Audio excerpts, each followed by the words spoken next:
Dari topik pilihan kita beralih ke informasi emiten pilihan pemirsa di mana PT Adi Sarana Armada Tbk atau dengan kode saham ASSA menyuntik modal ke anak usaha PT Adi Sarana Investindo atau ASI senilai 9,99 miliar rupiah.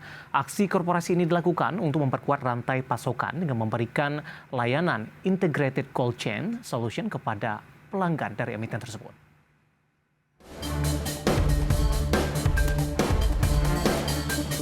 Dikutip dari keterangan resmi perseroan Direktur Utama PT Adi Sarana Armada Tbk atau ASA, Projo Sunaryanto mengatakan peningkatan modal ini merupakan transaksi afiliasi yang tidak memiliki benturan kepentingan sehingga tidak memerlukan persetujuan pemegang saham independen dalam rapat umum pemegang saham. Melalui penambahan modal ini, perseroan akan berekspansi terhadap pelayanan cold chain yang terintegrasi. Cold chain adalah sebutan untuk rantai pasok yang menjaga suhu barang agar tetap rendah mulai dari produksi, penyimpanan, distribusi, dan logistik terkait. Ekspansi ke bidang cold chain ini merupakan bagian dari upaya perseroan untuk terus mengembangkan model bisnis end-to-end logistik dari ASA Group. Melalui tambahan layanan cold chain ini, ASA berharap ke depan akan semakin dapat memenuhi segala bentuk kebutuhan masyarakat akan berbagai bentuk jasa pengiriman. ASA meyakini ke depannya kebutuhan cold chain solution akan semakin bertumbuh. Secara kinerja pada Januari hingga September, perseroan membukukan laba bersih komprehensif yang dapat diatribusikan kepada pemilik entitas Indo sebesar 123,57 miliar rupiah. Naik 41% dari 87,74 miliar rupiah pada periode yang sama tahun sebelumnya. Di sisi lain, perseroan mencatatkan pendapatan sebesar 4,63 triliun rupiah, naik 33% dari 3,48 triliun rupiah pada periode yang sama tahun 2021. Berbagai sumber, IDX Channel.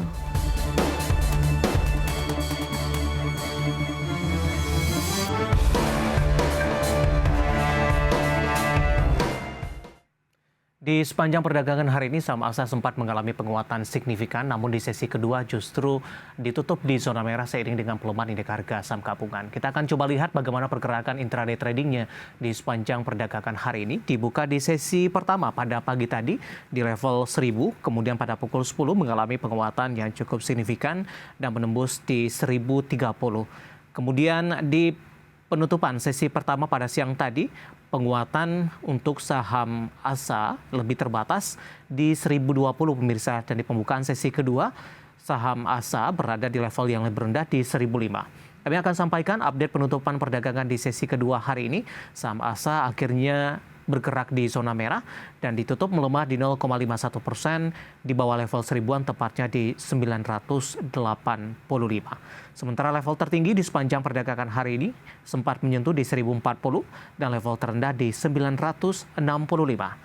Kemudian kita akan coba lihat bagaimana pergerakan saham ASSA dalam beberapa bulan terakhir. Dapat Anda saksikan juga di layar televisi Anda pemirsa. Pergerakan saham ASSA mulai dari perdagangan Juni sampai dengan perdagangan Juli, Agustus, September, Oktober, dan November.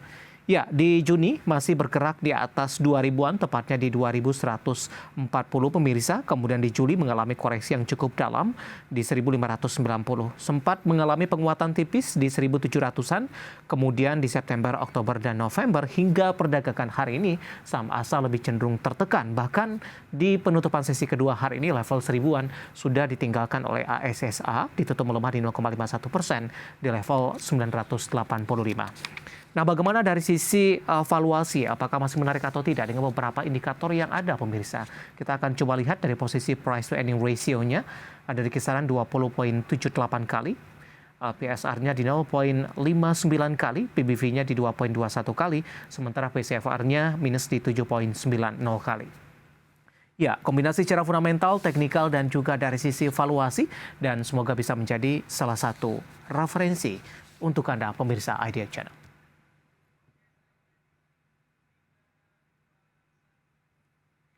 Kita akan jeda kembali dan tetap di tempat Anda karena setelah ini kita akan review bagaimana jalannya perdagangan di sepanjang hari ini. Kami akan segera kembali sesaat lagi.